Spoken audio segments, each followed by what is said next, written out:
Rewatching Monsters, Inc. has actually taught me a lot about patriarchy and how it's screwing us up as a society. In this video, I'm sharing what I've seen in the movie that can help us unlearn patriarchy, develop healthy masculinity, and maybe even a better world. Welcome to the channel.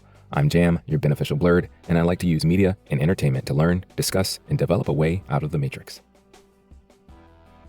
Monsters, Inc. is a Walt Disney Pixar film that focuses on two monsters, Sully, or James P. Sullivan, played by John Goodman, and Mike Wazowski, played by Billy Crystal, best friends who work for Monsters Incorporated in the city of Monstropolis. Monsters, Inc., or Monsters Incorporated, is an electrical power plant that uses the screams of children to keep Monstropolis operating. Sully and Mike are partners at Monsters, Inc. Sully is the scarer, and Mike is his technician. In the movie, human children are seen as deadly and toxic things. But one night, a human child is accidentally let into the monster's world, under the watch of Mike and Sully. The rest of the movie, we follow Mike and Sully as they do everything they can to return the little child back to the human world safely. All kinds of crazy stuff happens, and we find out some dastardly stuff is going on in Monstropolis.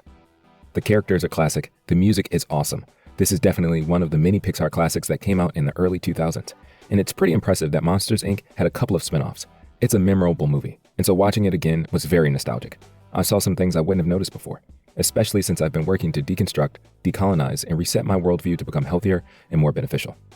So I wanted to share some of the things that stood out to me while watching the film. Let's start from the beginning. One of the things that I enjoy most about Monsters, Inc. is the music. It's just so good. Like, they created something that was jazzy and fun, but also light. Like, it's not that serious, you know? It's just enough. It's just enough for it to be like, oh, this is really entertaining. I'm enjoying this. This is great. But the animation, the design, all the things about Monsters, Inc. was so well done, which I think makes it such a memorable Disney property. I think it's so cool how they start the movie off with like this memorable experience that I think all of us have at some point had of thinking there's a monster in our room, and then it turns into this comedic situation. So you're starting off with this monster that's supposed to be scaring a child, but clearly fails at it, fails at it, and you see this whole soundstage, and again, it's just really funny, and it's cute because you see, like, you have this monster that's on the soundstage, then you have these other monsters sitting here, one's taking notes, and then you have another monster sitting at this console, and you're like, oh, it's some training sequence to learn how to scare children. So at this point in the movie, we're introduced to Mr. Waternoose. Waternoose, who is the CEO of Monsters, Inc., which is the company, which is really like the power company for all of Monstropolis.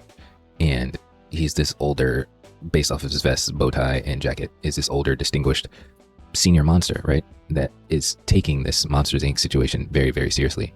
And he goes on to explain that, like, the reason that you're going through this training, the reason that you have to scare these children is because we need power. We need power to run the city, and it's our responsibility, and we have to do a good job at doing that. And you have to show up and do a good job. And I think it's interesting in the scene where he explains there's nothing more toxic or deadly than a human child. And I think in this, if we're trying to view the movie as an example of how patriarchy is sold and used in our current day society, children and things that are little, soft, innocent, they're deadly and they're toxic. And monsters, in this situation, in this analogy that I'm making, if monsters are men, if men are monsters, then that's how we're supposed to look at children. That's how we're supposed to look at anything that's not manly, anything that's not aligned with the patriarchy. And we are encouraged to take advantage of those children, or taking advantage of that. Why? To maintain power in the system, maintain power in the society, maintain power in the city, right? And it's our responsibility to do that, to keep things in place. And Waternoose continues in the scene to explain why. So in the scene, Mr. Waternoose is explaining how the screams, this, I guess, involuntary energy that is released from a child when you frighten them, is so powerful that you use it to power a whole city. And so we have to, participating in this society, participating in this system, we have to extract as much energy from this as possible. At the same time, keeping children or anything that's not supporting of the patriarchy as far away from us as possible, you know, because that will make us sick, that will allow the child to come in and ruin everything that we got going on, right?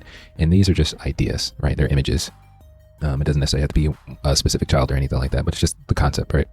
That if we were to allow these things into our lives, into who we are, into our thoughts and our beliefs, anything that's childlike, anything that's innocent, anything that's against the patriarchy, then we are endangering ourselves. We are endangering the system. We are endangering the matrix, the machine that exists. And we have to do everything that we continue in our power to extract the power. And that's by honestly manipulating and taking from this innocence, taking from children. So in the scene, we are introduced to the two main characters, the two protagonists of the film. Blue Monster is James P. Sullivan, the screamer of this duo. He's the monster that goes in the room and causes little children to scream so that he can collect the screams, because obviously, just as Mr. Waternoose explains, that's how the city gets its power, right? And then his cohort or partner, his colleague, is Mike Wazowski, who is the little intellectual kind of character. He's wisecracking, he's got all the jokes and things like that, right?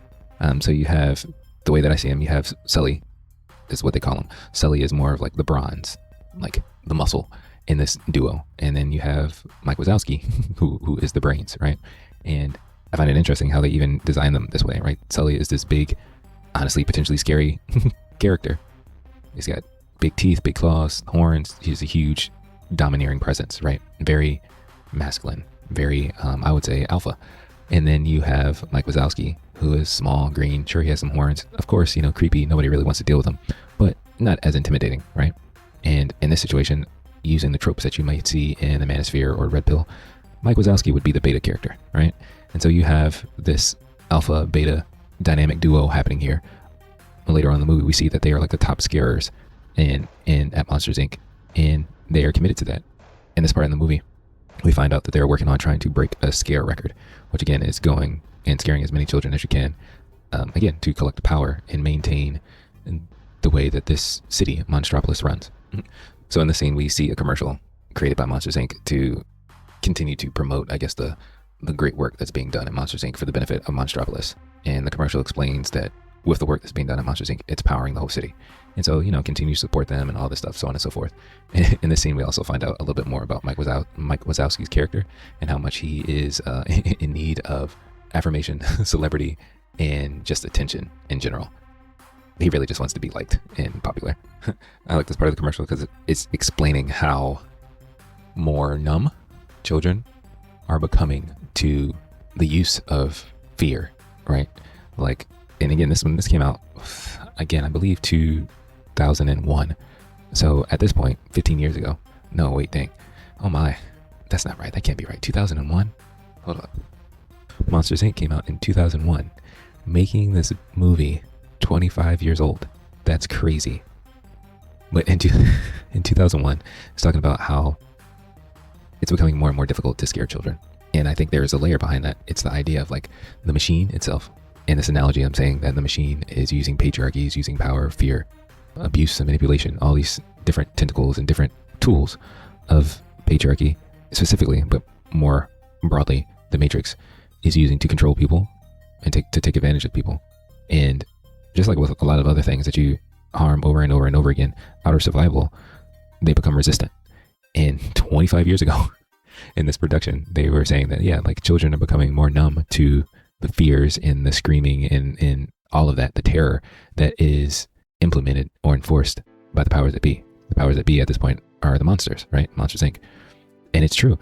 A lot of the same tactics that have been used over and over and over again, people are becoming numb to it and also starting to push back, which is why I think we have the rise of the manosphere, we have the rise of the red pill, we have the rise of this idea of wanting trad wives and things like that. Patriarchy is getting desperate and trying its hardest to hold on to power, to maintain its control, but also to maintain the monstropolis that it has and that's existing. And so this commercial is trying to communicate to the citizens of Monstropolis the extra work that you should be honoring and appreciating that Monsters Inc. is doing. And so we should be appreciative, if we're supporters of the system, appreciative of all the work that's being done to, in this analogy, fight against feminism, to fight against critical race theory, to fight against any sign of progressiveness or change or anything like that. Because the machine, the matrix, the powers that be want everything to stay the same, and they will continue to do whatever they can to keep that control, to keep that power. And I think we see that. I think it can be seen here also within this movie. It's hilarious because Mike Wazowski, it's easier to say Mike Wazowski, you just don't call his character just Mike, but Mike Wazowski gets replaced by the logo of Monsters Inc. And I'm just noticing this, but like as the way the scene goes on, Sully realizes when he sees this, he's like, oh man, I feel really, really bad. And he's compassionate towards Mike Wazowski. But Mike Wazowski is just so, I guess, full of himself. He doesn't even notice. Like, he just gets so excited. And I think that's interesting because even though, and I see this later on in the movie, but even though Sully may be the brawn, right? Like, he is the muscle that is being used mainly to sustain and extract the power that's necessary to keep Monstropolis going. There's also heart and compassion within inside the body here, right? He's just Sully the body, Sully the brawn. While on the other hand, you have Mike Wazowski, who is really just ego. Like, even though he's supposed to be the smart one, kind of like the logical one, it's really just ego. And Sully seems more connected to body and heart, while Mike Wazowski is further from it. And I find that interesting. And I think even that tagline, "We scare because we care," also kind of reflects the propaganda and the train of thought that happens with a lot of those trying to sustain patriarchal thought and like hyper masculine perspectives. It's like, I do all these things, like I'm abusive, or I mean, I guess they wouldn't say that, but I take control of this, or I have to do these things because I actually care, I actually love. I guess it's that idea of like benevolent rulership, right? That benevolent authority. And it may seem nice and sound nice. It's just another form of propaganda though, and it's whack. These headlines right here, right, make me think of the same kind of headlines and propaganda that would exist in our society today. If there is an opioid crisis, if there is issues with education, if there is a housing crisis, if the economy is bad, a lot of it gets tied to all of the fact that we are further away from the quote unquote way things used to be, right? A lot of people who are in support of traditional norms want things to go back to like the 50s, the 60s, maybe even like the 40s, right? Where the system was working effectively, put that in quotes, working effectively, because patriarchy in the system was in place, right?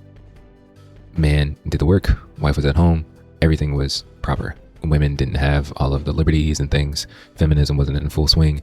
The idea of men becoming more emotionally intelligent and tapped into themselves, all that stuff, all of this progressive woo-woo kind of crap. When that stuff wasn't in place, things were good. We didn't have headlines like this. There's no scream shortage. There's no rolling blackouts.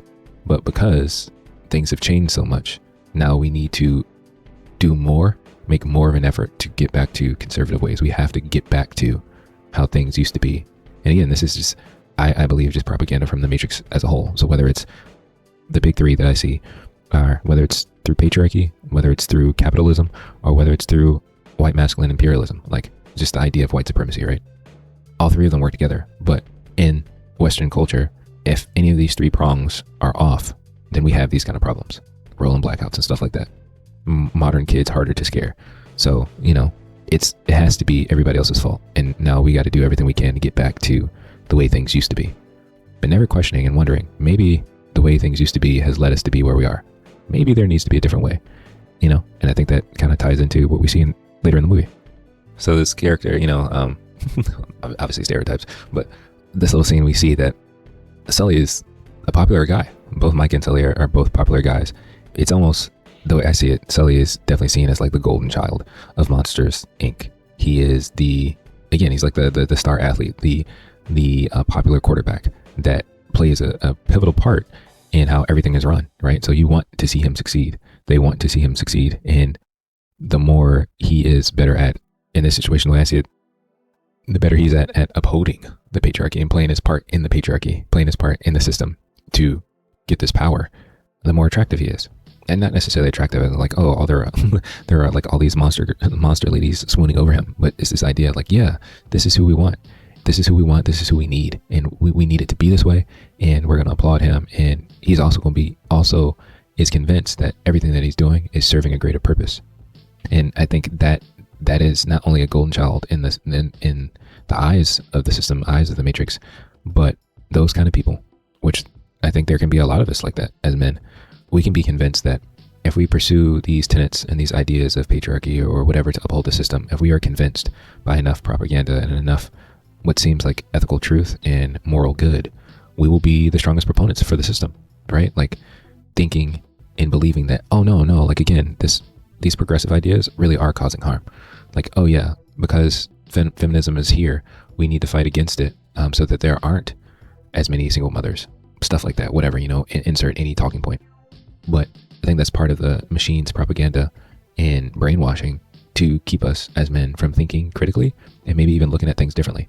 And I think throughout this movie, we see a transition or a growth pattern to Sully's character, as well as Mike. But let's keep going. So these characters are funny. But we see that, yeah, like Sully is the scare of the month. He is, again, the golden child. He is the star QB of Monsters, Inc., right? And everybody is just excited and proud of him, and they like him. He's just a likable guy. They're a likable duo. But again, the running joke is, Mike is not in any of these pictures, like barely there. But this is just reinforcing the understanding that everything that Sully is doing, everything that Sully and Mike are doing is for the benefit of everything and everyone. And they will continue to be applauded for it and supported for it and congratulated for it. I like that scene. And I like this relationship that Mike has with Celia, because it kind of, it doesn't go deep into that idea. But again, like Mike in this relationship is the beta. So he does like all the singing, he does all of the like romantic things, and he's trying his best to constantly woo and keep this pretty girl that he had the opportunity to be with. And again, in certain spaces, men would look down upon that, right? That he's just taken by this woman. I just think that's cute, that the relationship is cute. We are now introduced to, I guess, the foil, one of the potential antagonists of the movie, Randall, who is another scare with a very creepy character. But Randall, I think, would be just in general, just the jerk kind of character that is interested in receiving and getting all of the power from the patriarchal system, right?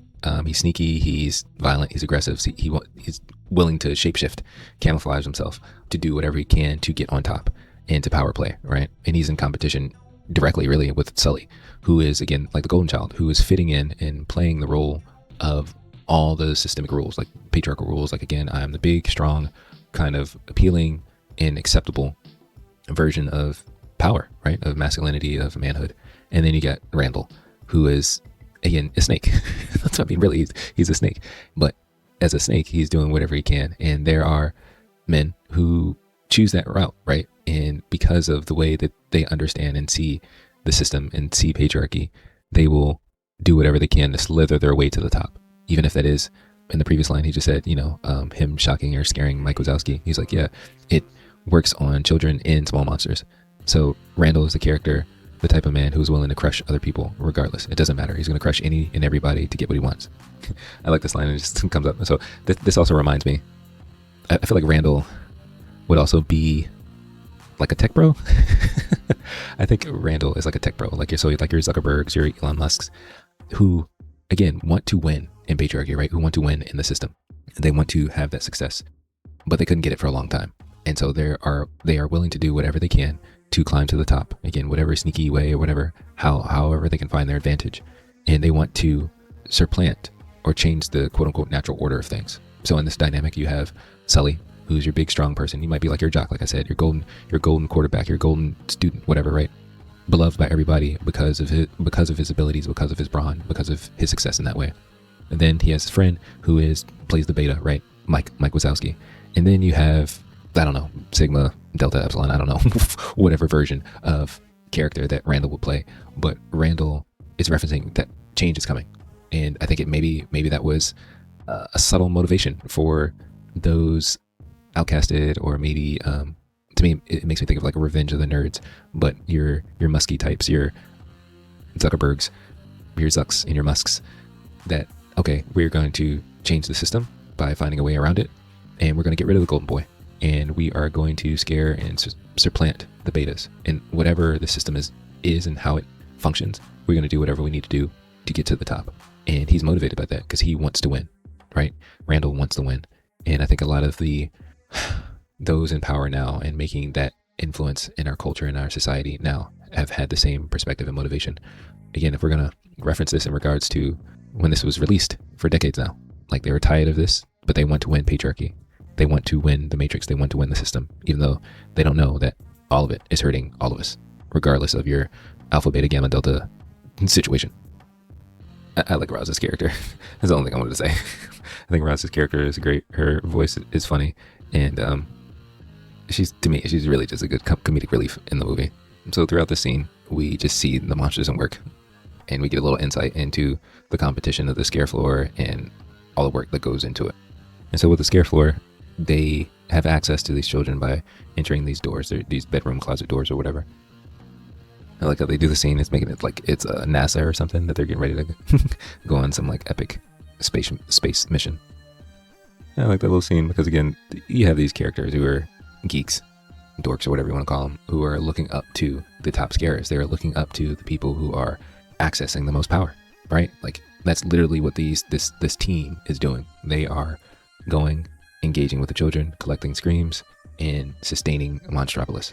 And so I would say, within the patriarchy perspective, these are your thought leaders. These are your businessmen. These are whoever, at this point in time, your podcast bros who are being looked up to by characters like those two guys, right? Those two dweeby like monsters, because they want to be like them one day. They want to be top scarers. They want to be successful in the patriarchy. And that's what they admire, and that's what they aspire to be. So assuming that this is something that they have to do every day, right? In Monsters Inc., that they have to, they have shifts, multiple shifts of scaring children, right? Using their power, using their whatever to, again, elicit or take this life force, this life energy, this exchange of energy and power from multiple children all the time. It's kind of devastating, right? When you think about it, because I'm sure they're presenting it as in like, oh yeah, well, the monsters, they need this, so on and so forth. But if we look at it again, if it's the dynamic of the Matrix, it's the dynamic of patriarchy, that means that daily fear, trauma, and harm has to happen to children, to those who aren't in power. Like, they have to experience that daily just to keep the machine alive, just to keep the system alive. That's problematic in my mind. So this experience with this monster is going to try to scare, and then he mentions that the kid was getting ready to touch him or touch them, and just like Mr. Waternew said in the beginning, that children are dangerous. They can make you sick, they can kill you, all this stuff, right? And so he's freaking out. He's freaking out that if he has any run-in with innocence, if he has any run-in with anything that's sort of against the patriarchy, against the system, it's all going to fall apart and he's going to die. And I think that's the case oftentimes with us as men. These things that have innocence, or really that kind of go against the monster nature in us, we fall apart. We can't take it. We're deathly afraid of it. And that can be that childlike innocence. It could be whimsy. It could be emotions. It could be, again, romance, love, all those things. It can be a variety of things like that. But if we touch those things, if we experience those things, we are no longer men. We are no longer upholding the patriarchy. We are no longer playing our part right, and we could die. And of course, it's silly, but I think we have been fashioned and socialized and conditioned to look at aspects of life just like that. And so even that line, right? So all the doors are ways that they can access children to be able to get the scares out of them. But what Mr. Waternew saying, like, oh, kids don't get scared like they used to, in my mind is like, oh, people just aren't conforming to the system anymore like they used to. And that's problematic for the machine, right? Like, it's problematic for the patriarchy if people aren't falling in line and playing their part. Like, in regards to patriarchy, it's not only children, but it's like women. If women aren't falling in line, so to speak, if they aren't doing their traditional roles, you have these quote unquote modern women, it becomes a problem for the system. And so you label them as void and you send them through a wood chipper to get rid of them, right? You just write people off. It's like, oh, no, she's a problem. They're a problem, whatever. Get away from me. So we see that this is what Randall's looking for. He wants the cheers. He wants the accolade. He wants to be on top. That's the only thing that matters to him. And he, just a little while ago in the scene, he's being mean to his partner, his technician, right, for the situation, because he's just a mean, nasty person. But again, he wants to be seen as and glorified as top dog. And even just that a little exchange, you can see that Sully was more engaging with people. Like, he's not interested in the pride, right? He's a more golden-hearted kind of person, while Randall is like, I want it all about me. Everything's about me. His ego is worse, right? And so this exchange, it's slight, but we see again the favoritism that Sully has with the patriarchy, right? Because Mr. Waternoose, really at this point in this analogy, Mr. Waternoose is the patriarch. He's the one upholding it and wants everything to be the way that it is.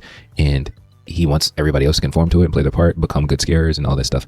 He has this methodology. He has this idea. He is a representation of the Matrix old, right? The old guard of the Matrix. The, again, like the generation that's keeping things along and wanting to go forward. And you got Sully, who is clearly favorited by Mr. Waternoose, and Randall, who again is like dejected and rejected because he's not getting that. He's not getting that attention. He's not getting the accolades. He's not getting support. And he's so close, right? He's right behind this golden boy of the system. So the Child Detection Agency, again, this is another dynamic to the movie that I just think is hilarious. But this just shows, it's another part of the system that shows that the importance of how you need to maintain the system. So we need to isolate, we need to decontaminate, we need to get rid of, quite literally obliterate anything that comes from a child or that is a threat to the patriarchy. Because really at the beginning, that's that idea that if you touch a child, if a child touches you, you could die, you can be killed. So anything that children represent is destructive. So the CDA is there to enforce and keep in mind of how bad this stuff is and escalate it to a whole other level. So I thought the scene was, again, pretty good because it's letting you know that those who are upholding the patriarchy, in this case, Mr. Waternoose, I mean, everybody is involved in this, right? But there is pressure to keep it going.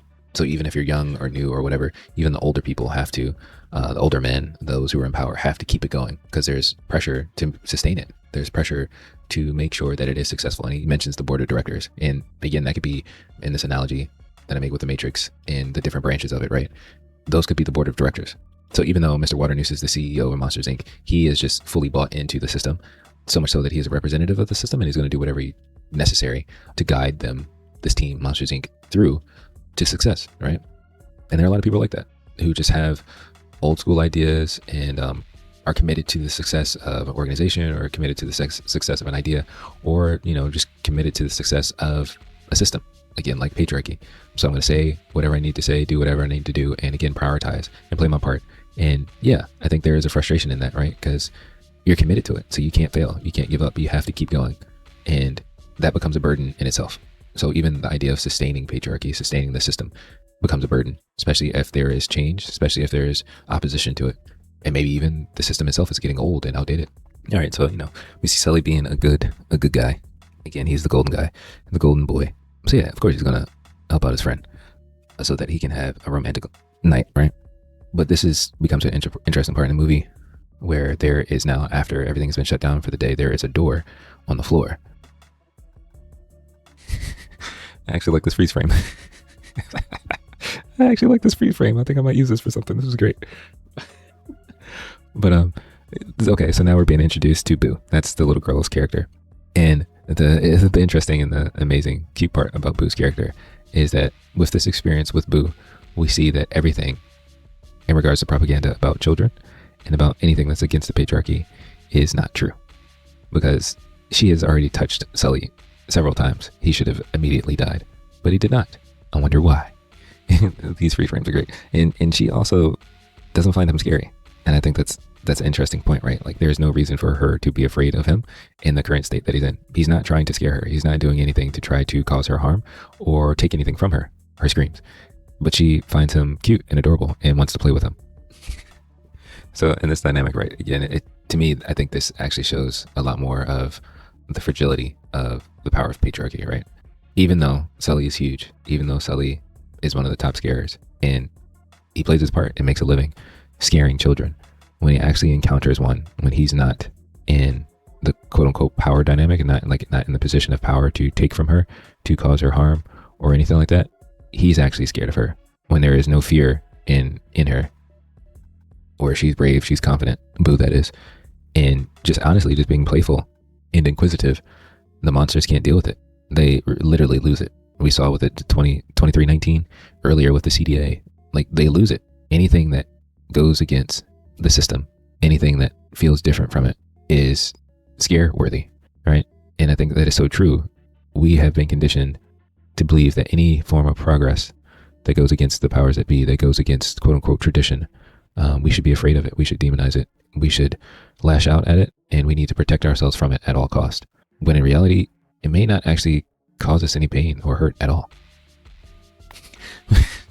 But the scene this is just funny. But again, they're showing the extreme measures that they're taking to fight against anything that's against the system. So even though children are a tool to keep the system going, they are the most dangerous thing to the system, right? So all the things that are against patriarchy, but that patriarchy uses, is the thing that they're most scared of. And I just find that interesting. Like, again, like, for example, emotional intelligence. We have been told that developing emotional intelligence, developing empathy is a bad idea, that it's something that's made up, and that's something that we shouldn't prioritize, especially as men, because it's the opposite. It's some progressive new woo-woo stuff. And if we do that, we can't be real men. If we do that, we are just letting the quote-unquote enemy win. Even though in reality, it would just all make us better people. But that's what the machine does. It sells whatever form of propaganda to keep us stuck and not progressing, healing, getting better, and convinces us that the things that could actually be the most helpful for us are the most harmful for us, like therapy. So in this scene, we see the full extent of Boo's power. She cries and screams when she can't get the teddy bear, right? Or the monster bear, I guess. But on the other end, she laughs out of joy and humor and just excitement, right? Because of Mike Wazowski's hilarious antics of falling in, rolling into a trash can, and so on and so forth. So much so that it lights up the whole building and then blows the power out. And it becomes an interesting, weird experience that Sully takes note of. And then why did that happen? Why did that happen? And I think this is the first introduction that we get to realizing that there's something different. Maybe there's another option, because there was power, but a lot more power was given when she was laughing and she was having a good time, rather than being scared or taken advantage of and being used for like the power being extracted from her, rather than it coming from a place of mutual enjoyment, right? Because being scared isn't enjoyable, not really, especially for children. But laughing is. And there's so many cute things about this movie, and I definitely want to applaud Pixar specifically. I know Disney does it too, but definitely Pixar. Pixar has a way of, which I think is great storytelling and great art in general, but has a way of pulling on your heartstrings. And the relationship that forms between Boo and Sully throughout the movie is just so adorable. It's absolutely just adorable. And like I mentioned earlier about Sully's character, even though he is the golden boy, even though he is, we'll say the star QB, star scarer, and he is the muscle, right? He is the brawn in this situation. He is also connected to and has the opportunity to be connected to his heart, his emotions, and interacting with Boo, interacting with a dangerous killing machine. Mike Wazowski just referenced her earlier in the scene, softens him and leads him to have a different perspective on children in general, but also the system, the overarching system.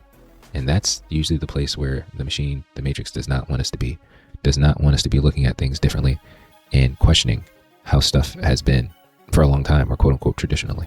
I thought the scene was, again, adorable and cute, but also shows a complexity to the different experiences of how we view and approach things in our society, and when it comes to patriarchy, when it comes to the powers that be. So clearly, Sully is a monster. Sully is a big monster, and the idea of there being anything in his closet doesn't compute. He doesn't see that way. He has not experienced being traumatized, being bothered, being abused, being manipulated. He hasn't been on the receiving end of any of the power structure that exists to sustain the system of Monstropolis. He is a vital part of how that system works, and he's the one that does the scaring.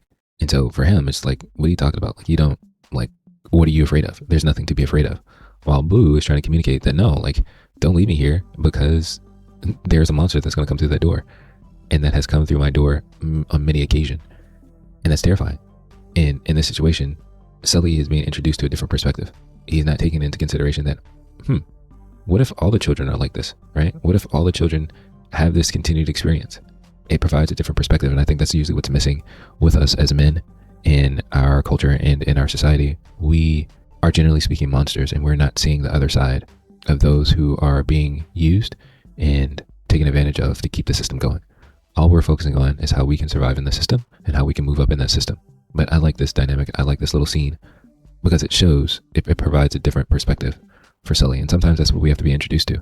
I think that happens to a lot of men who at some point in their lives, maybe they were womanizers and things like that. Once they have a daughter, they start to look at things differently. They get concerned. And honestly, that's something that we need to learn how to do. One is just listen to other people's perspectives, whether it's children, whether it's women in our lives, or other people who just live differently than us. And actually acknowledge, listen to, validate, and hear what they're saying. And know that they're not lying or anything like that. Like, their experience is valid and important too. And that there actually might be something different than what we've been told, like the propaganda that we hear about Monsters Inc. And there might be something different for us to see if we allow ourselves to be open to it. I think, again, there's so many cute things in this. But, just a little while ago in the scene, Boo is expressing how she is afraid because of Randall, who is her monster. So now, yeah, she's uncomfortable. She can't sleep. She can't rest.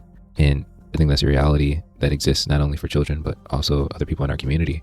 It's hard to rest. It's hard to relax. It's hard to be okay when there is danger afoot, and for men who we are claiming to be protectors and all that stuff, I think we need to recognize that a lot of what is happening in our society, whether it's close proximity, like our spouses or our children or our immediate family, it becomes very difficult to enjoy life, even to the point of resting peacefully, if there is fear, if there's danger afoot.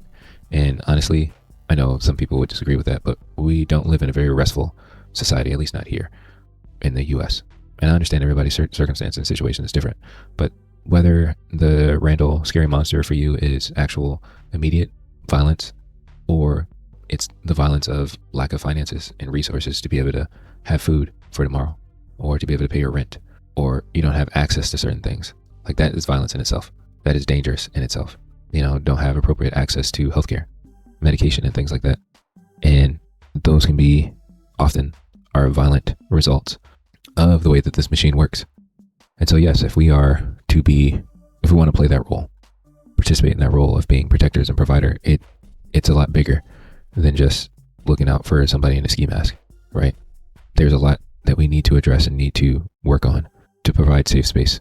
And it doesn't necessarily have to be all on us, but I think we can be open to ideas and other methods and opportunities to try to create a community, a society, a world that we all can have these kind of restful experiences. I think that's the goal. That's the dream.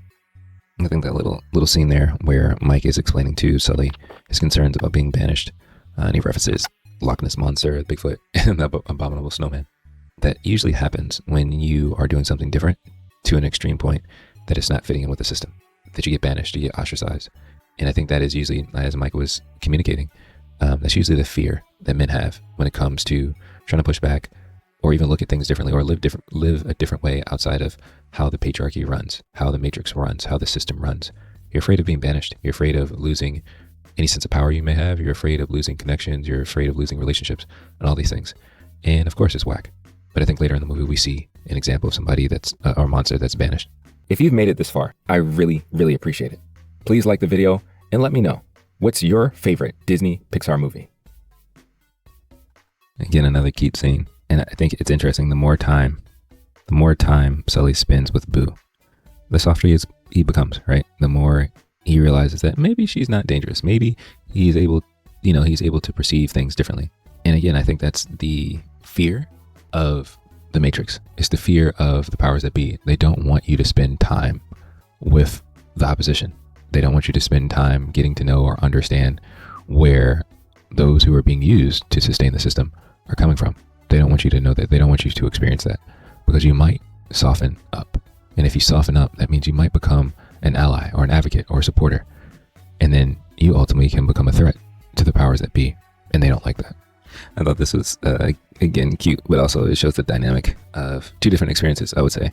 You have, again, I think Mike and Sully represent two aspects, or can represent two aspects of a person, but particularly a man.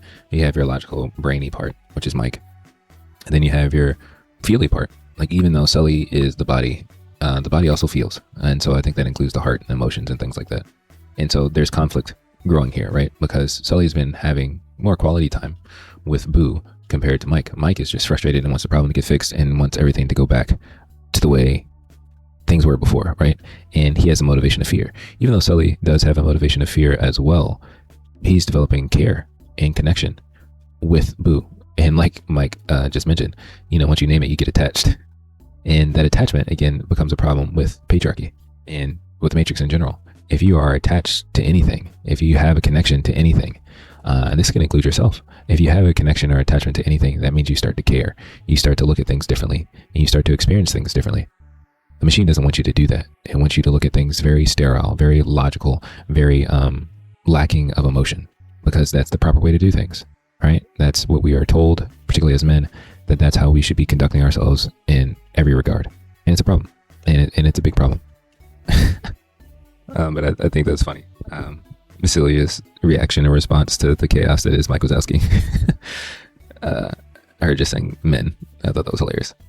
I will say I want to make a note that the voice actors in this movie are fantastic. They're great actors in general.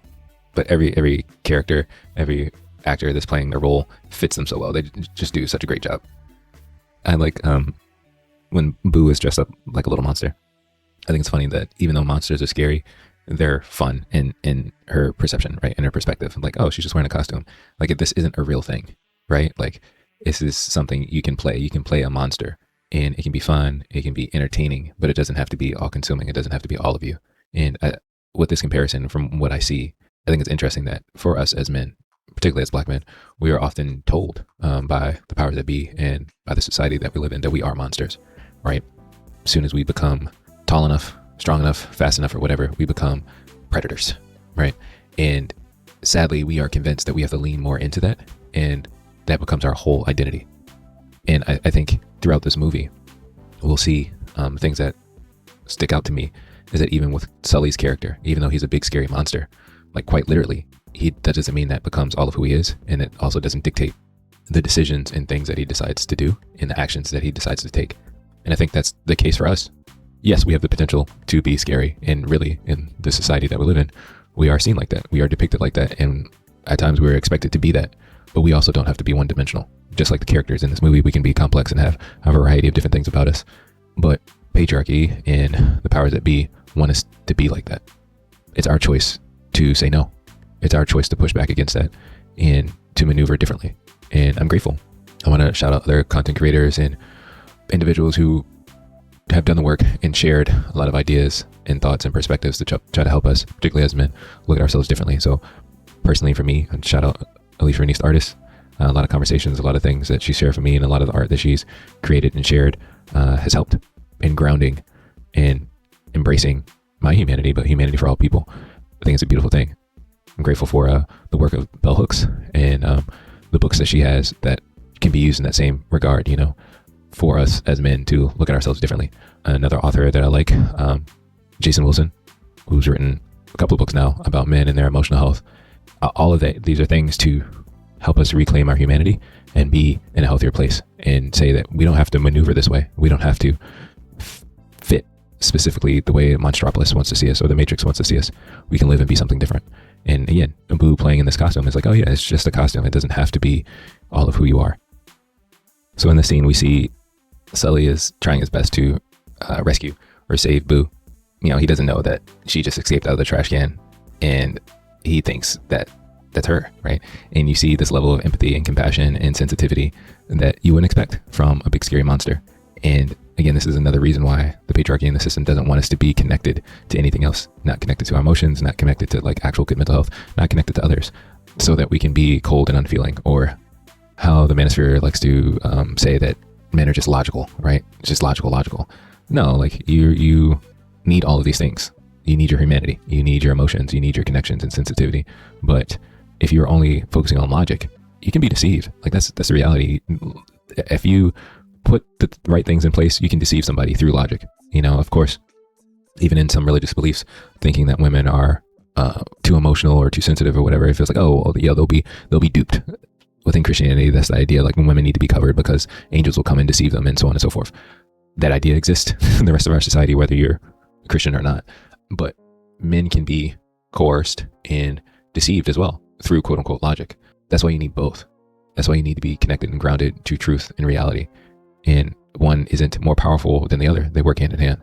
But if you exclude one from the other, yeah, the powers that be will manipulate you. And that's what abusers do. That's what tyrants do. That's what evil men and machines do.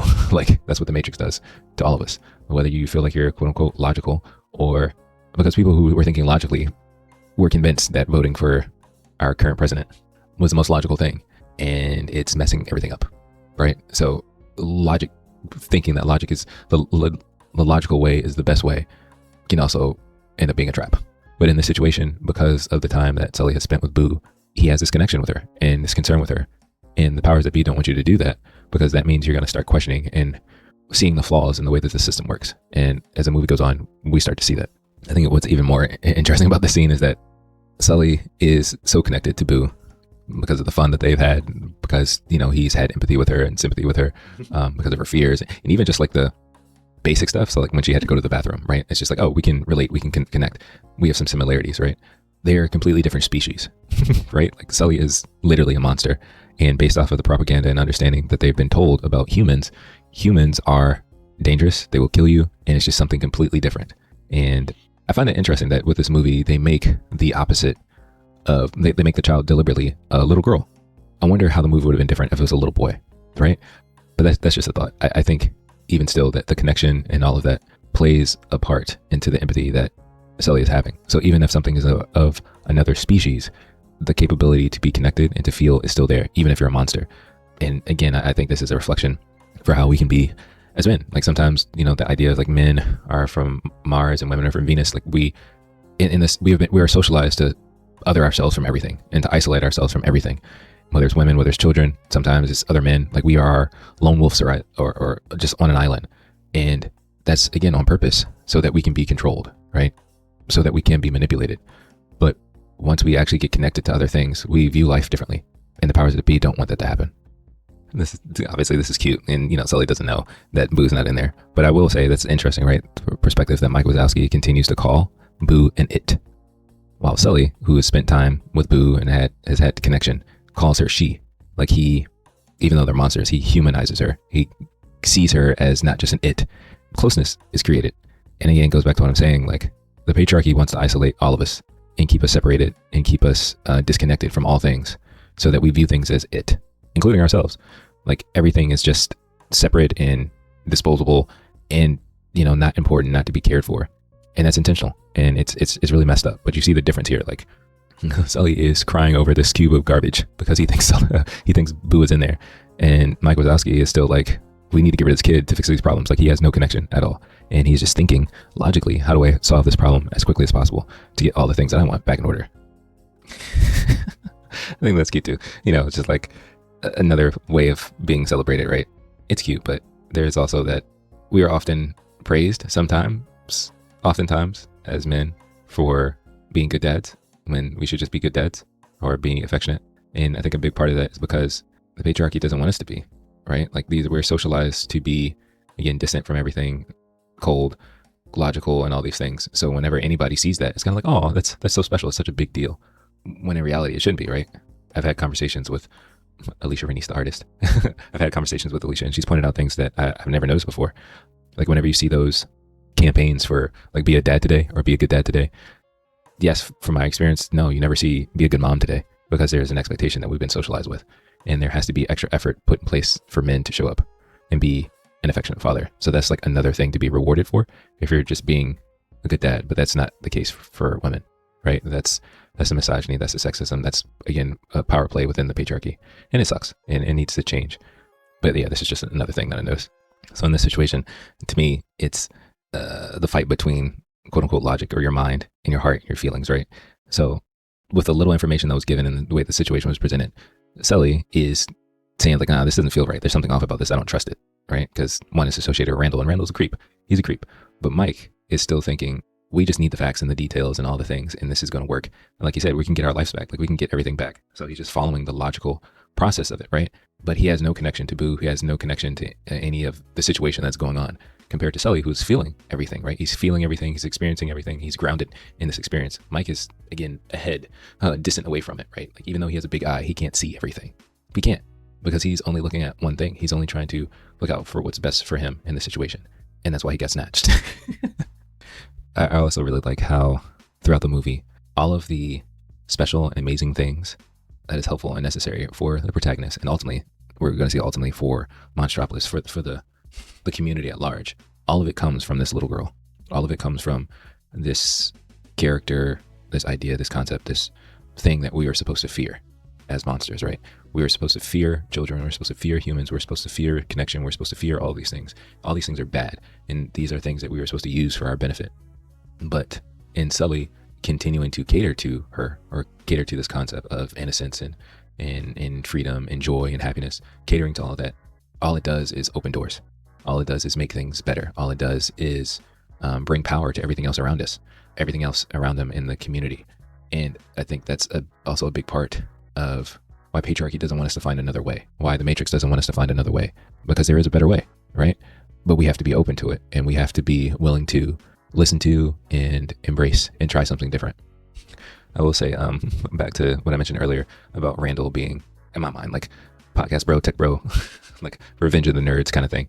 His technician is the same way. Like he's literally wearing glasses with 3 eyes.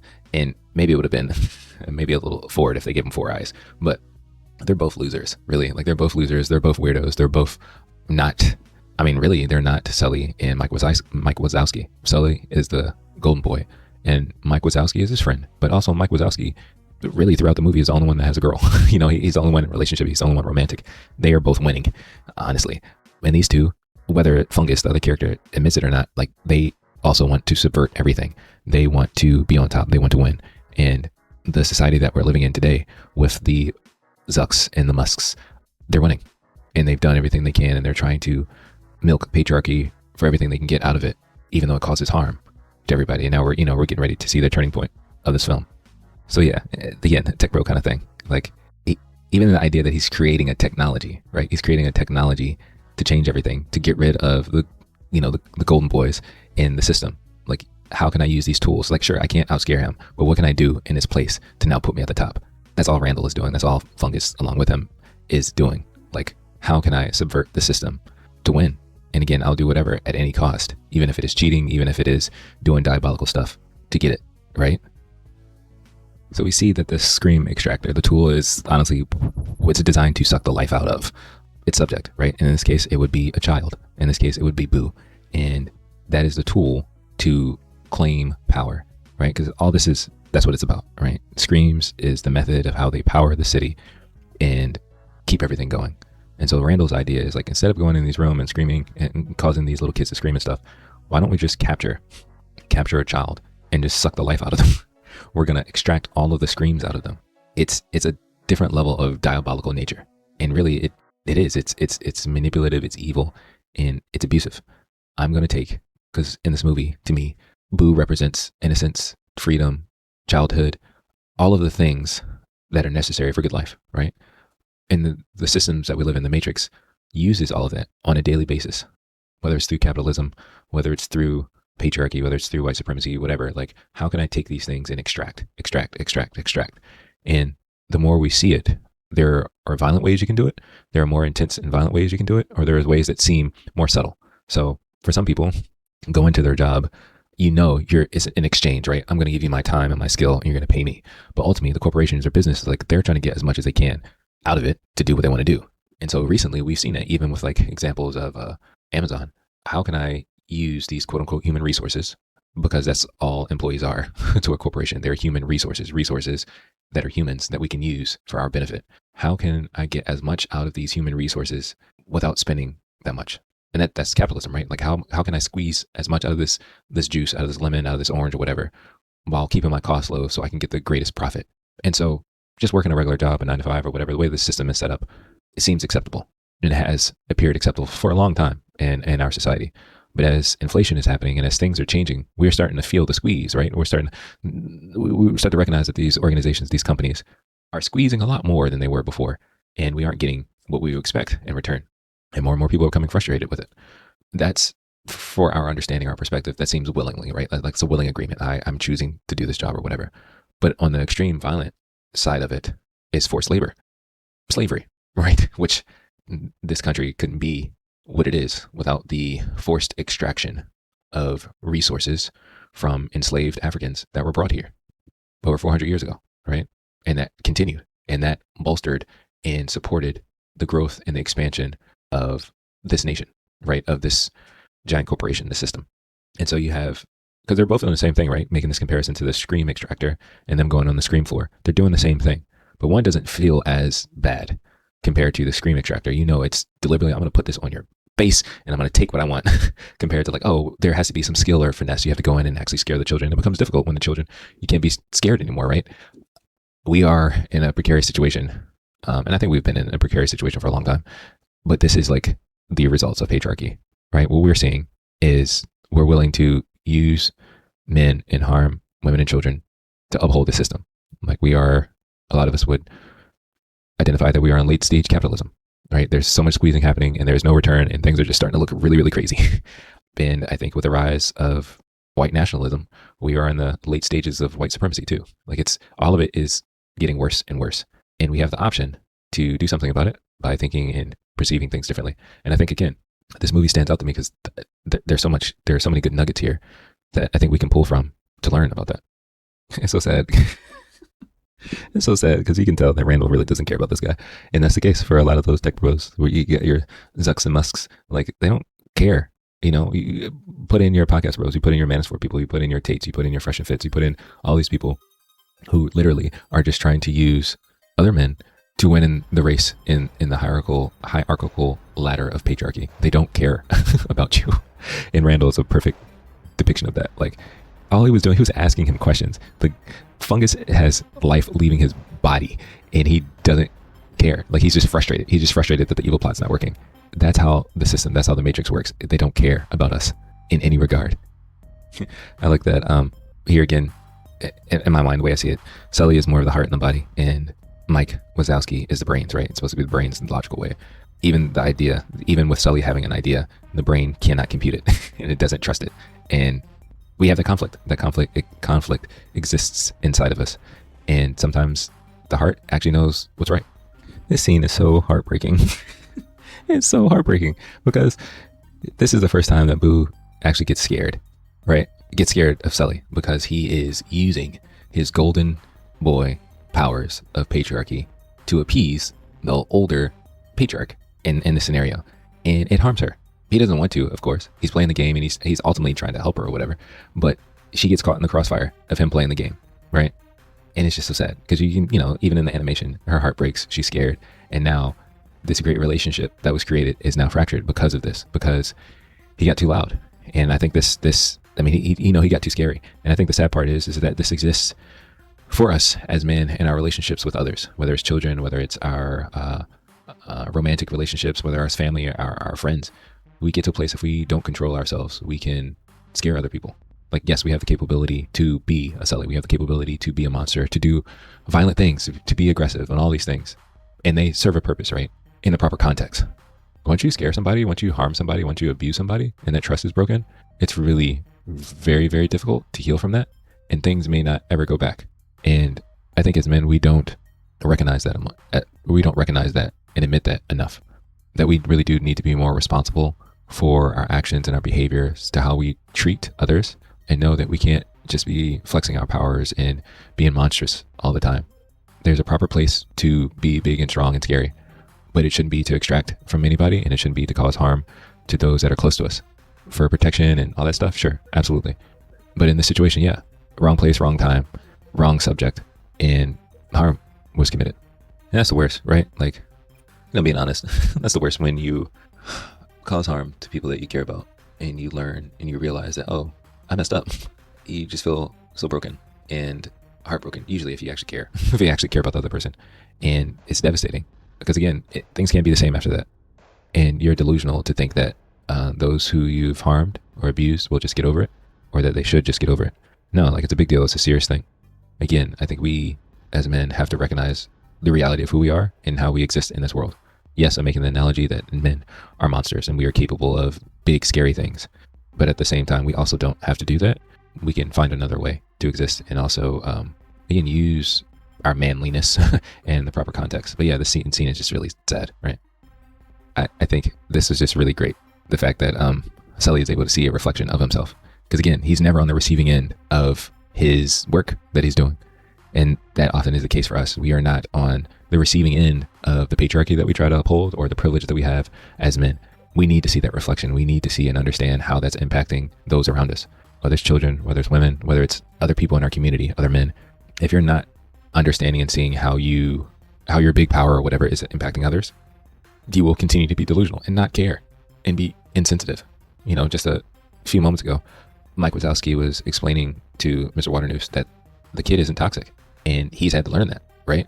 That the whole situation, everything is screwed up, that things are different. And this is where, you know, the plot thickens and things become more interesting. But again, it's the experience that both Mike and Sully have had with what has been considered the bad, even though it's bad that we have to use for good, right? Sully here is able to see himself the way that he's never seen himself, and its connection, his relation to someone that he cares about. And as men, I think if we take the time through like therapy and just listening to actually choosing to listen to other people, women, children, other people who are oppressed in this matrix, in the system that we live in, we don't have to go through this experience. But sadly, a lot of us only start learning once we have created this, once we have scared a boo, whether it's a child, whether it's a family member, whether it's a romantic partner. We've gone too far. We've let the monster come out, and it's been an issue, and we're deeply sorry and regretful. But really, if we took the time to just listen and be grounded and not be caught up in the propaganda of the machine, of the matrix, we can be more aware. And just think about this. Even though Mike Wazowski just told Mr. Waternoose that the child isn't toxic, wouldn't it be a little strange, a little concerning that he is so comfortable with this child, right? Wouldn't that be odd? Like, he's the one that's been pushing the propaganda the most. He just seems very compassionate towards the situation. I feel like that's a little odd. And so this is where we see the patriarchy turn on the golden boys of the system, right? Because Mike and Sully, they were the top scarers, they were the top team and all this stuff. But now that they are showing the evil behind the plans to continue to make things worse, they're showing the underside, the diabolical schemes and plans of the way the system works. Mr. Waternoose can't have that. Randall can't have that. Because again, Randall is providing an alternative to get Mr. Waternoose in a good place and to keep the system alive. Absolutely, that's going to win over any compassion, any idea, any goodness that exists. At this point, it's about protecting the company, protecting the brand, and continuing to keep the machine alive. And like I said a little earlier, this giant don't care about us. The Matrix does not care about us. Patriarchy does not care about us. Capitalism does not care about us. There's no care there, and we will be banished and thrown out in the cold, literally, right? If we try to reveal anything or change anything or fight against the way that the system and the power is going. And it's another reason why a lot of us don't want to push back. We'd rather continue to keep playing the game and be in the system because we don't want to be banished. We don't want to be neglected. We don't want to be rejected. Even though, really at this point, Randall and Mr. Waternoose, these two can be taken down easily, right? Like, I'm sure Sully would have a match being able to fight Mr. Waternoose because he's a big crab-like creature. But if enough people came together, they could take him out. You know, and that's the situation, right? They're the powers that be. We know, like, even within capitalism, the way the society works, there's a small few that have influenced the world in such a way that, what is it, like the top 1% has majority of everything in the world. But if enough of us came together and chose an alternative and just took them out, in whatever way that may look like, we could all be free. But that requires work, right? That requires vulnerability. That requires us being connected. That requires us to embrace reality and also to look at something different. But yeah, like this turning point, like Golden Boy this whole time. The movie's not that long, but in the space of this, like Mr. Waternoose is applauding him and calling Sully, "Oh, that's my boy," like all this stuff.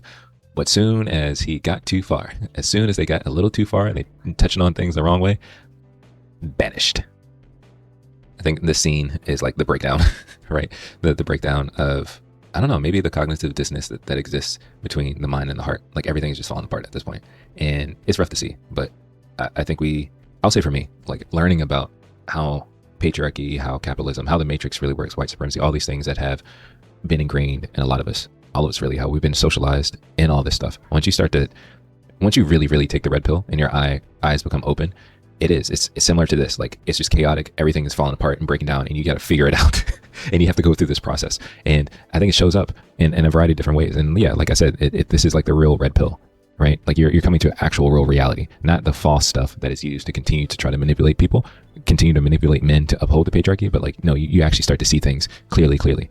So whether it is like the Matrix, whether it's Monsters Inc. in this situation, or even I would say in the case for a lot of people who are, which is my experience in trying to work through that, deconstructing their religious faith, you start to look at things very differently, and it can be a very, very difficult challenge when you face a different reality and you have to navigate it. And I think there's this fight, this struggle between your mind and your heart, and there has to be some reconciliation, there has to be some mediation, there has to be some healing and some reconnection that has to happen.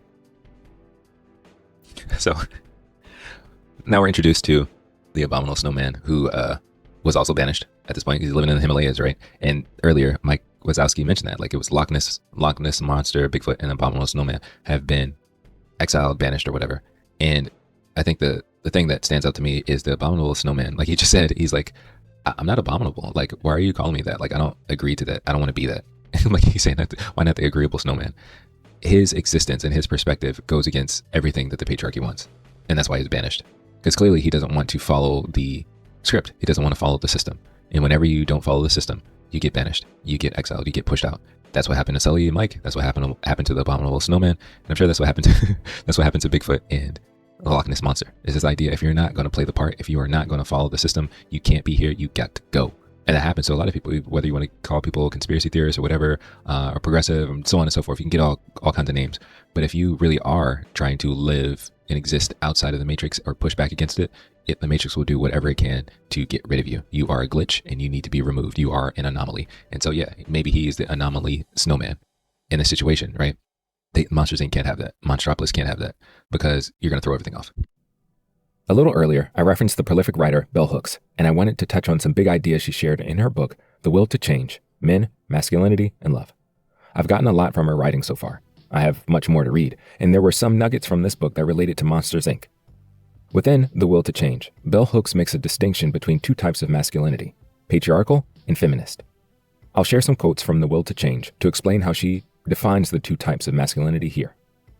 Patriarchal masculinity. A national survey of adolescent males revealed their passive acceptance of patriarchal masculinity. Researchers found that boys agreed that to be truly manly, they must command respect, be tough, not talk about problems, and dominate females. This is why the term patriarchal masculinity is so important, for it identifies male difference as being always and only about the superior rights of males to dominate, be their subordinates, females, or any group deemed weaker, by any means necessary. Patriarchal masculinity teaches men that their selfhood has meaning only in relation to the pursuit of external power. Such masculinity is a subtext of the dominator model. Patriarchal masculinity teaches males to be pathologically narcissistic, infantile, and psychologically dependent for self-definition on the privileges, however relative, that they receive from having been born male. And the following quotes describe feminist masculinity. Feminist masculinity presupposes that it is enough for males to have value, that they do not have to do, to perform, to be affirmed and loved. Rather than defining strength as power over, feminist masculinity defines strength as one's capacity to be responsible for self and others. This strength is a trait males and females need to possess. Feminist masculinity tells men that they become more real through the act of connecting with others through building community.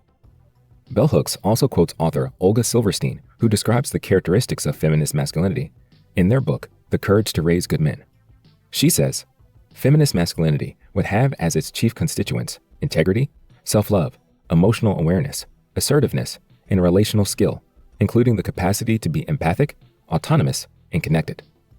To me, one of the reasons the Abominable Snowman was banished is because he represented feminist masculinity in a predominantly patriarchal masculine world. This becomes a struggle for any boy or man trying to deviate from the norm of the Matrix. Patriarchy has been the socialized standard for generations, and it hinders us from developing beyond restricted confines of the machine. Even though we're threatened with banishment, it's worth it to escape the Matrix, embrace our humanity, and go down a different path altogether. Yeah, look at it. Like, the Abominable Snowman is like huge.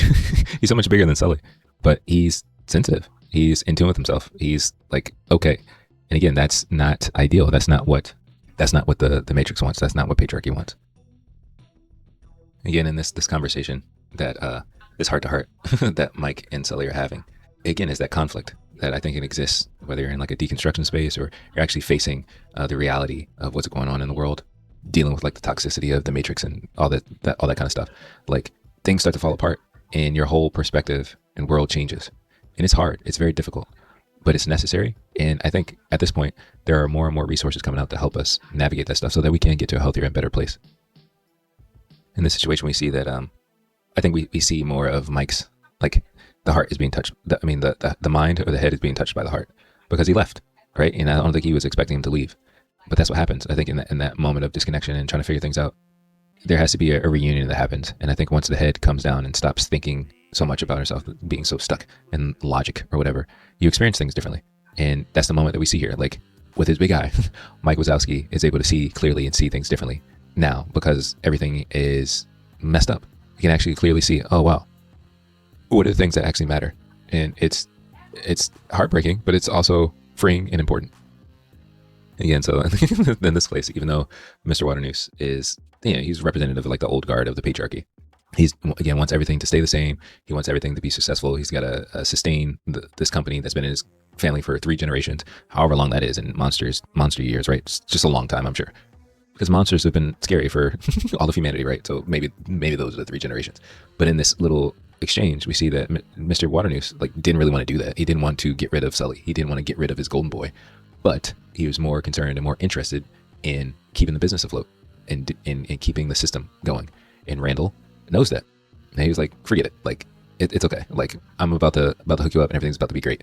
And really, that's how it looks like everything is happening in the world that it is now. Like, as technology continues to change, and I really think Randall represents a lot of the Zucks and the Musks. Like, as technology changes, it makes other things, quote unquote, obsolete.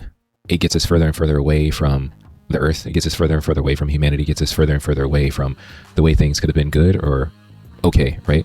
And that starts to include not only a level of elitism, but I would say practically in the world that we live in now, like technology changing attacks class, but it can also attack age. It can also attack all the different elements of who we are as people, ultimately for success. Like, I am not a proponent of generative AI, but right now that is the big technological boon that is being forced down our throats to try to keep everything good. Because I mean, really, like, the comparison is we have to push AI so much because this is the new like space race. So we're going to build data centers everywhere. We're going to do whatever we can. We're going to force it on everybody's job. We're going to implement it in everything because we have to win. Because that's the fear, right? What if another country AI gets further along than us and then we're screwed? It's fear. And at the end of the day, it has nothing to do actually with the people. It's about keeping the system up. It's keeping the matrix going of America, of patriarchy, of capitalism, of white supremacy. That's all it is. But they're using lots of propaganda to be like Randall, right? To like, forget it, like screw the good, screw the golden boy, screw all these things, screw this child, and this like forget this child that's sitting in this contraption that I have. Like, we're gonna do whatever we have so I can win and so you can win, so the system can win. That's all that matters. And that's, you have your Zucks, your Musks, your, I can't remember the Amazon guy's name, but anyway, like, you have all these people who have usurped the quote unquote natural order of things just so that they can win. And all it does is cause harm and breaking up things. So in this situation, this is the appropriate situation for Sully to use his monster powers, right? Fighting against the powers that be. Even if, like, again, Mr. Waternoose, he actually likes Sullivan. Like, he just said not too long ago that, Randall will never be, like, Sully was twice as scared that Randall could ever be, right? He's still upholding the power. Like, even if Mr. Waternoose has some kindness and compassion, he is so sold into and connected to the system, the powers that be, to the patriarchy, that he will banish his own to keep it going, right? And then of course you just have Randall and Fungus, who are just they're just the bad guys in the situation, and Randall is jealous and envious and just a mean person. But in this situation, Sully is using his monster powers appropriately to protect, to serve, to show up well, and to defend what's right.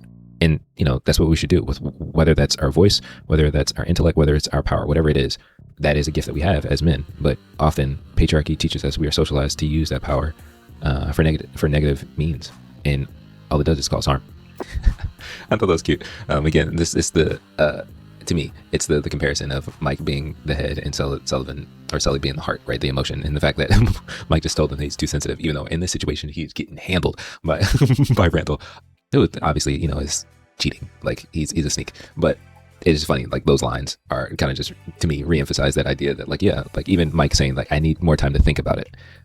But they are a team, though, right? Like, sometimes you have to go through that process where they have to come in alignment. Like, your mind and your heart, your head and your heart have to be in alignment so that you can be right and be well. This is what every sorry, this is what every guy wants. He wants Cecilia, right? He wants Cecilia, a girl that's got his back, right? Even if he's running for his life, crazy stuff happens, she intervenes and helps out. Like, again, I just think their relationship is just very cute. Like, there's nothing deep I have to say on this situation, but I think that's cute. Like, I'm sure this makes him love her even more. But also, he had to be honest. Like, he had to be honest. He had to be transparent so that she could actually help him. And that takes humility, bravery, and honesty from us as men to be able to have that connection with, romantically with romantic partners. And I think just people in general, like, we have to be honest and transparent. Sure, it doesn't have to be when we are on death row or like completely in a bind, but honesty definitely helps. I will say, we see the difference between the plans that are being enacted. So you have Mike Wazowski, and his plans and his ideas are very, we'll say linear for right now. They're very linear, but once they switch and Sully is the one coming up with the plans, and he's really leading stuff, and he's leading with passion and compassion and just like bravery and all that stuff. Things get really intense. Things get really intense. Things get really exciting, and but it's effective for the time being. And I think that is something I know personally for me, it's something I have to reconnect to and embrace again, like the passion that comes from your heart and your soul that leads you to success. But it may take you places that aren't linear. You know what I'm saying? It's all over the place. It's a roller coaster ride. It's intense. It's scary, but it can honestly serve a purpose. And again, that's necessary. You need both. You need a team here. You need your head and your heart working together and guiding you on a good path, to success, we'll say. So throughout this whole scene, we see they're trying their best to get Boo to her door. So they're jumping through doors and doing all kinds of crazy heroic stuff. And it's funny because they're going all over the world. They go to Japan, they go to France, they go to all these places. And it's exciting. They like, I guess Disney likes this kind of setup because it's, it's very similar to The Lion King, right? You have Sully. You have Sully hanging on, and you have the antagonist, the one who, because it's the same situation. Like Mufasa was the golden boy, right? He's a great king that everybody loved and respected. And then you have dejected Scar, who kills, or I guess who unalives Mufasa so that he could claim power over Pride Rock. Randall's doing the same thing, but they really like the shot. They really like this composition. So I thought this scene was great because this is where Boo gets empowered. Boo gets empowered to fight against the big monster, to fight against the tool of the patriarchy. And I think we are living in a world and living in a society where women, children, people in general are, I would say definitely specifically women, are choosing to do that. It's like, F this, F the machine, F the matrix, F capitalism, F all this stuff. We got to fight back. And we need to be in this place. And I think day after day, as things are getting crazier and worse, that's what we're seeing. That is what we are witnessing.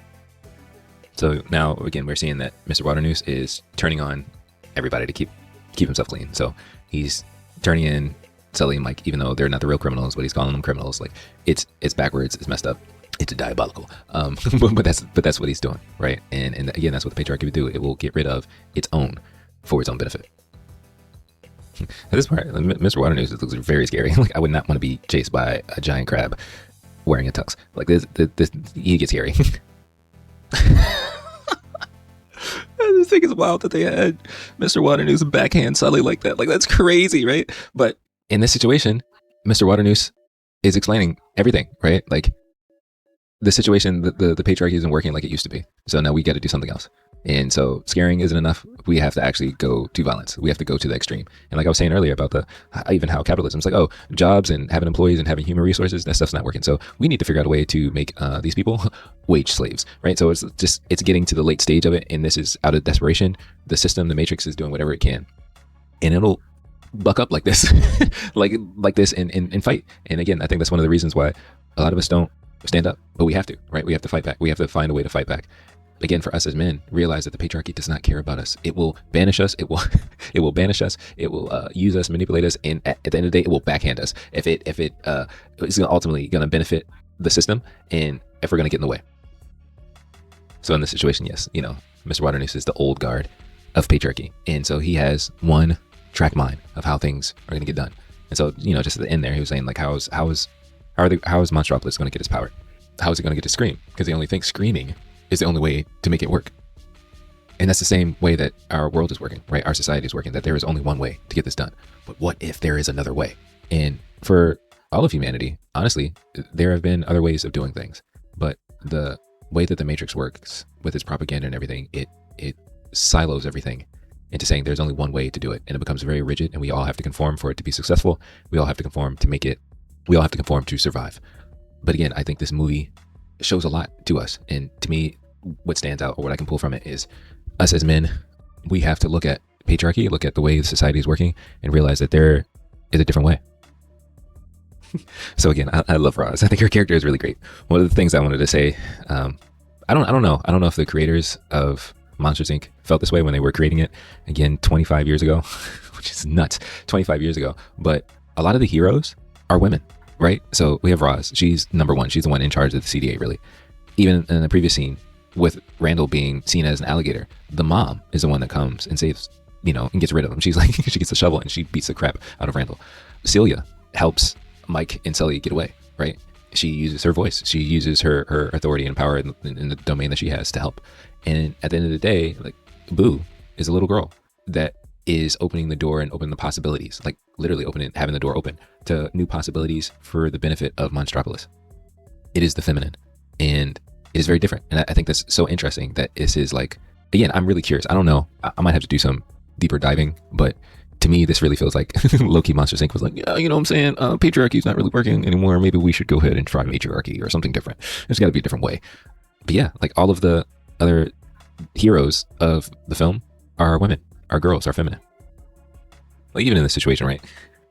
I don't even think Roz, even though CDA and she's in charge of it or whatever, I don't think she has the perspective that children are toxic or whatever. I think she's playing her role in just trying to protect her people, which is the monsters, and understanding that there may have to be a level of separation that exists between them.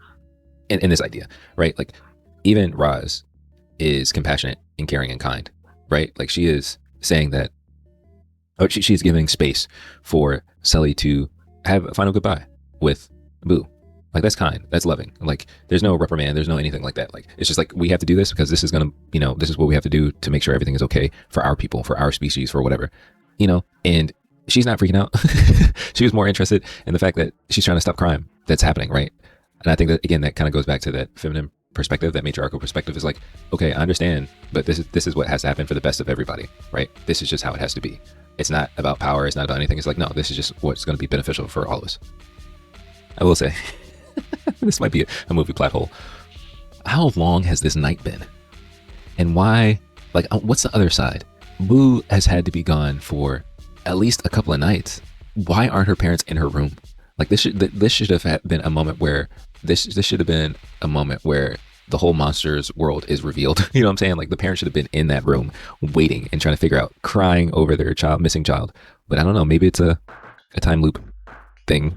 I don't know. I just found that interesting.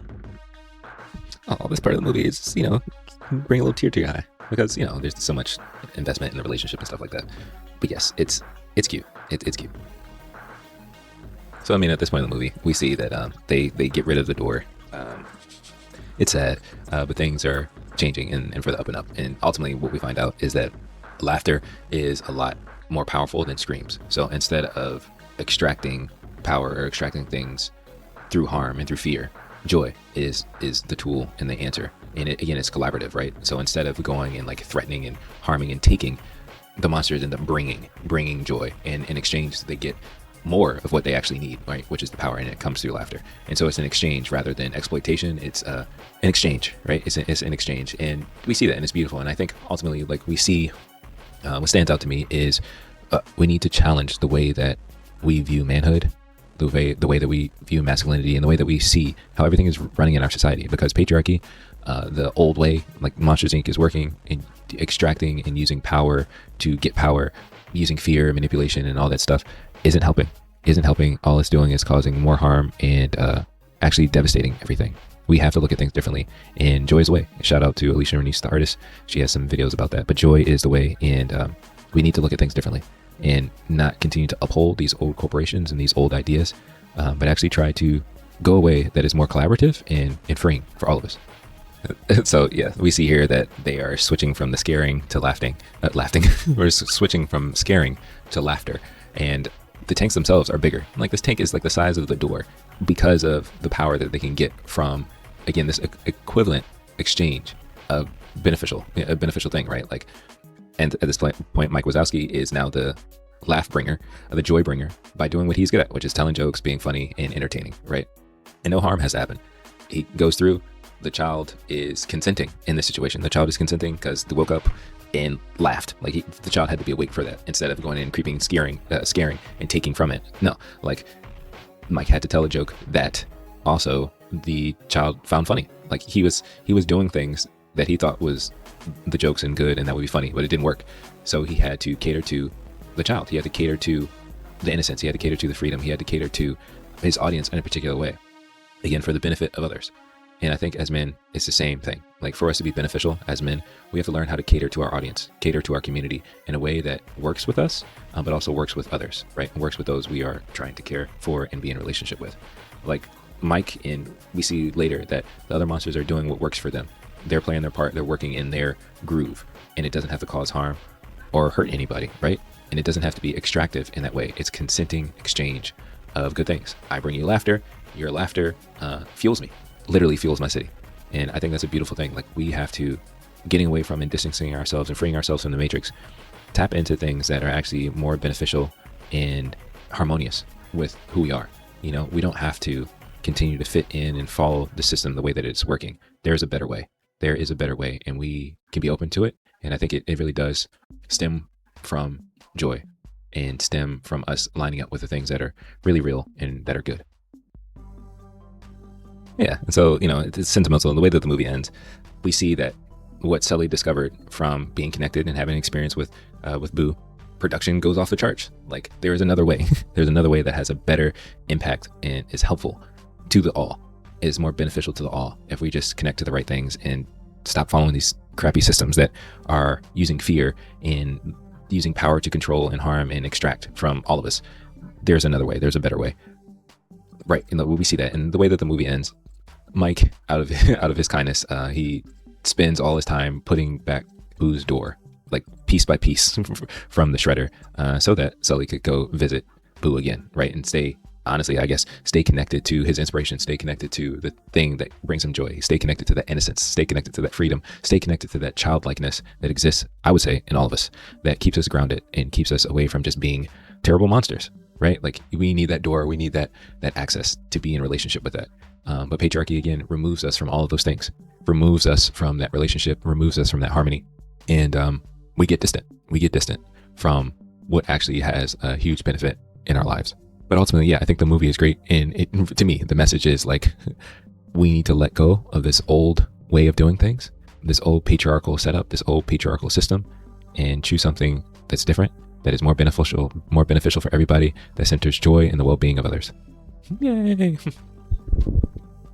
So after watching the film, I've concluded that patriarchy and patriarchal masculinity are tools of the system, and it's stuff that we can see within the movie. It's a system that thrives off of men being monsters. Toxic, patriarchal masculinity not only harms others, but also ourselves. Although we can be scary, and at times we need to use our strength, it shouldn't be our main tool in this life. Kindness, care, gentleness, creativity, courage, and heart is what we need. But this doesn't support the paradigm we're forced to live in. All men are monsters, and if we don't do the active work to actually become beneficial, we'll cause harm, intentional or unintentionally. This world system thrives off of fear and a hierarchy of power. We don't have to continue to support it though. We can take a different path.